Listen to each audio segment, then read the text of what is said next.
Shalom jemaat yang terkasih di dalam Tuhan. Puji syukur karena kita boleh bertemu kembali untuk bersama mendengarkan sebuah perenungan.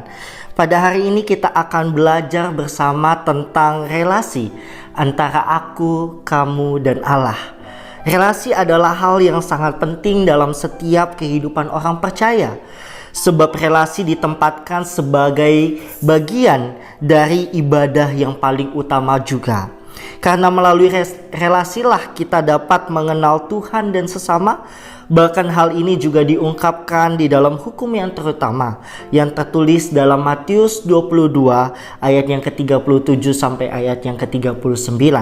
Demikian firman Tuhan. Kasihilah Tuhan Allahmu dengan segenap hatimu dan dengan segenap jiwamu dan dengan segenap akal budimu. Itulah hukum yang terutama dan yang pertama. Dan hukum yang kedua yang sama dengan itu ialah kasihilah sesamamu manusia seperti dirimu sendiri.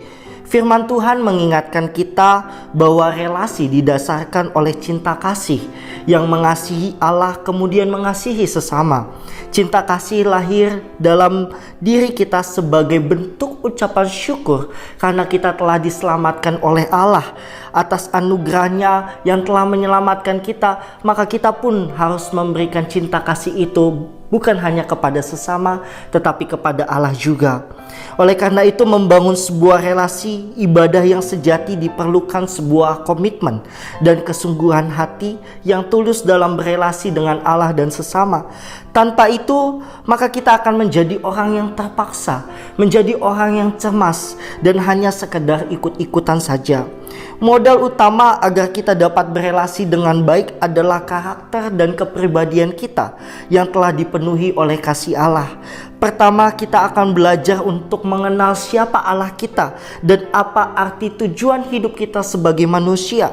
Dengan demikian kita akan semakin menyadari bahwa kita adalah ciptaan dan Allah adalah Sang Pencipta. Kedua, kita akan belajar untuk menghargai orang lain.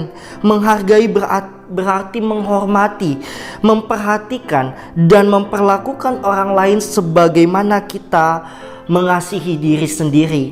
Kedua elemen ini akan kita dapatkan dan kita kenali ketika kita mengalami perjumpaan dengan Allah di dalam ibadah dan pertemuan secara personal terhadap sesama orang-orang yang beriman.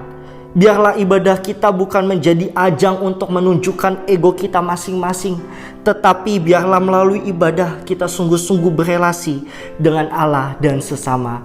Tuhan Yesus memberkati.